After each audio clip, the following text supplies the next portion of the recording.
জুলাই গণঅভ্যুত্থানে মানুষের আত্মত্যাগ এবং পরবর্তী নির্বাচনের মাধ্যমে এখনও রাষ্ট্র ও প্রশাসনে কাঙ্ক্ষিত পরিবর্তন হয়নি বলে আক্ষেপ প্রকাশ করেছেন স্থানীয় সরকারমন্ত্রী ও বিএনপির মহাসচিব মির্জা ফখরুল ইসলাম আলমগীর। একই সঙ্গে ভোল পাল্টে এখন সবাই জুলাই যোদ্ধা হয়ে গেছে বলে মন্তব্য করেছেন মির্জা ফখরুল। বিস্তারিত জানাচ্ছেন সুবর্ণা মেহজাবিন। জুলাই গণঅভ্যুত্থান দিবস উপলক্ষে তথ্য ভবনে তথ্য ও সম্প্রচার মন্ত্রণালয় আয়োজিত আলোচনা সভা। যোগদান স্থানীয় সরকার মন্ত্রী ও বিএনপি মহাসচিব মির্জা ফখরুল ইসলাম আলমগীর। আমার কাছে যেটা মনে হয় যে মূল বিষয়টা হচ্ছে, সভায় আক্ষেপ করে মির্জা ফখরুল নানা প্রসঙ্গ তুলে ধরে বলেন, আগে যারা ঘুষ খেত তারা এখনো ঘুষ খাওয়ার ফন্দি করছে, একইভাবে যারা ভালো কাজ আটকে দিত এখনো তা আটকে দিচ্ছে। ভোল পাল্টে অনেকেই জুলাই যোদ্ধা হয়ে যাচ্ছে।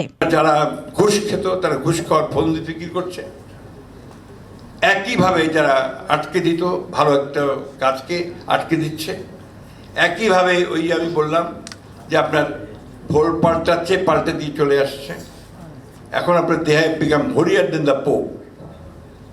ওরাই এখন অনেক বেশি আপনার জুলাই যোদ্ধা হয়ে গেছে। এ সময় জাতীয় নির্বাচনে সরকার গঠনের পর স্থানীয় সরকার মন্ত্রী হিসেবে দায়িত্ব পালনের অভিজ্ঞতা তুলে ধরে মির্জা ফখরুল বলেন, তিনি রাষ্ট্র ও প্রশাসনের কিছুই বদলাতে দেখেননি।